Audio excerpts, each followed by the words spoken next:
some more information about this earthquake in Mexico. Dr. Hutton, what can you tell us? Well, we just have basic information at the moment. We know that the magnitude was 7.6, and we know that it was located about 100 miles southwest of Oaxaca, and that it was very shallow, about 11 miles below the surface. Now, and, we know there was no tsunami warning issued, which is good. And I'm looking for,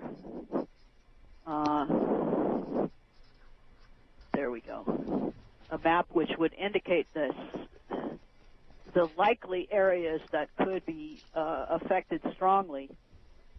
And it looks like there is an area in around the epicenter of the earthquake where the intensity could be in the 7 range, which is not the same as the Richter scale. It's the actual perception level, but that's very strong. That is very strong, Dr. Hutton. And we have not heard of any damage or injuries. How do you explain that with an earthquake this strong in the 7s? Well, you have probably got reports from Acapulco and Oaxaca and Mexico City, which are not particularly close. Mm-hmm. We need to wait a while for maybe the power or the phones to come back up in the main area so we could get reports from those areas. Dr. Hutton, there's always so much work to find a way and to research earthquakes and to find a way to get an early warning system out. And we've talked with several people here who talked of a siren that they were alerted about 10 seconds before they began to feel the earthquake. What kind of system is in place in Mexico as an early warning system for earthquakes? What were they likely experiencing? Well, what they do is they tie into the seismic network, which covers all of Mexico.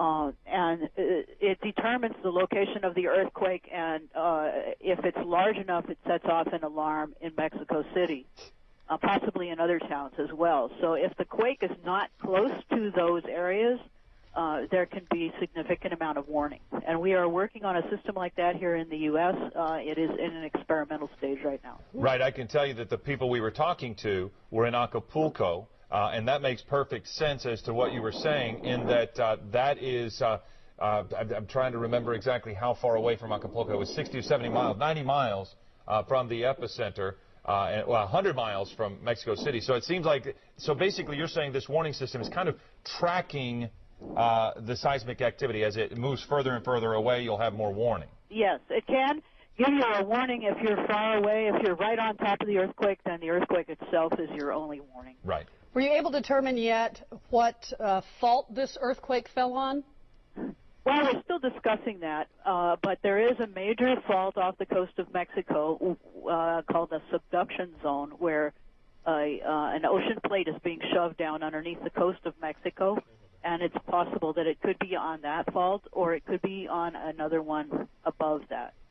Well, Dr. Hutton, you said something a moment ago that I just want to reiterate. The President Calderon, has said no serious damage nor injuries, but you're saying let's hold off on that and let's make sure we're getting reports from closer to the epicenter as opposed to the major metropolitan areas.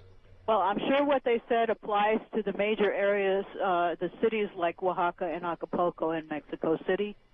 We don't, I think, at this point know what happened at the epicenter of the quake itself. All right. Dr. Kate Hutton from Caltech, thank you so much for joining us here on Eyewitness News. And we will continue to follow this earthquake, a 7.6 magnitude quake.